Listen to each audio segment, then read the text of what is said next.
I decided to have my DNA tested through Ancestry DNA. The big surprise was we're not German at all. 52% of my DNA comes from Scotland and Ireland.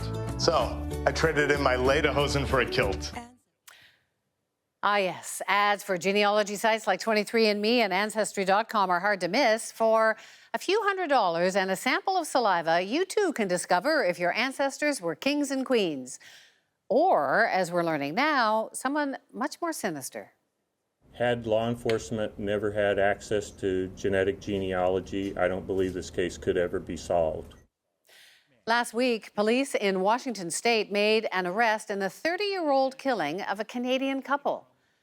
Victoria natives Jay Cooke and Tanya Van Kallenborg were brutally murdered near Seattle in 1987.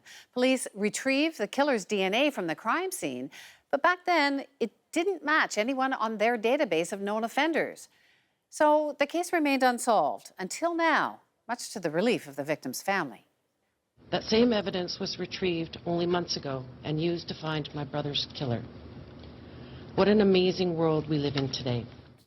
Thanks to a genetic genealogy site called GEDmatch, detectives were able to match the suspect's DNA. GEDmatch is a service like 23andMe and Ancestry.com, only it's free and open to the public. Users can find family members by searching the site's database. And that's how investigators caught their suspect. They compared the DNA from the original crime scene to the GEDmatch database and found two close matches that led them to a married couple and their only son, William Earl Talbot. The same technique was used to make an arrest in the infamous Golden State Killer case in California just weeks earlier.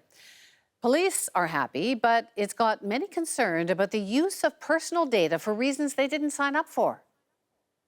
Joining me is CeCe Moore. She's the genealogist who helped police find the suspected killer. So, CeCe, that must have been quite something. What was it like to actually help find a killer or a suspected killer? Well, it felt really good to be able to give the family just the beginning of closure and allow them to start to feel some peace about this whole situation. That's what really is important to me. Take us through the process. How were you able to help the police? Where I enter the scene is after the raw data file has been uploaded to GEDmatch, and then I assess the matches that we get from that database. In this case, we had two fairly significant matches. They were at about the second cousin level. Second cousins shared great-grandparents, so I had to build the trees back to great-grandparents and then forward. And when I built those two trees forward, they converged into a marriage at Mr. Talbot's parents, because the DNA was only pointing at this one man. There was only one son from that marriage. So then what they did is they surveilled him and they picked up a discarded DNA sample, a cup that he dropped, and they were able to test that and match that to their law enforcement genetic profile. It's quite extraordinary. I mean, you can just imagine. Police must be looking at this as like a real gold mine. What's the potential here for cracking cold cases? You know, it really is a game changer for law enforcement. If this is something that they decide to pursue across the country, it would be an awful lot of cold cases that could be resolved and a lot of families that could finally get some closure. So, good news for the families, for the police. It's a good tool, but like here in Canada, the police are not allowed to access DNA this way, to sort of fishing among potential relatives of a suspect, because they're concerned about privacy issues. Do you have any concerns about privacy here?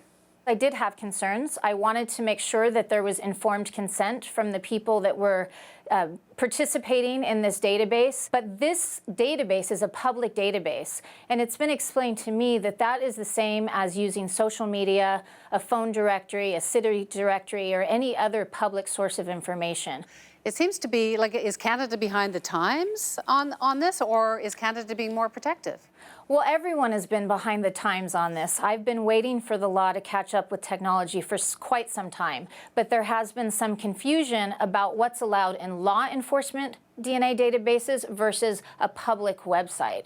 And there were the same type of laws in the United States, in many states, that prohibit searching for a family member in a law enforcement DNA database, but they apparently do not apply to this public website because this is considered public data.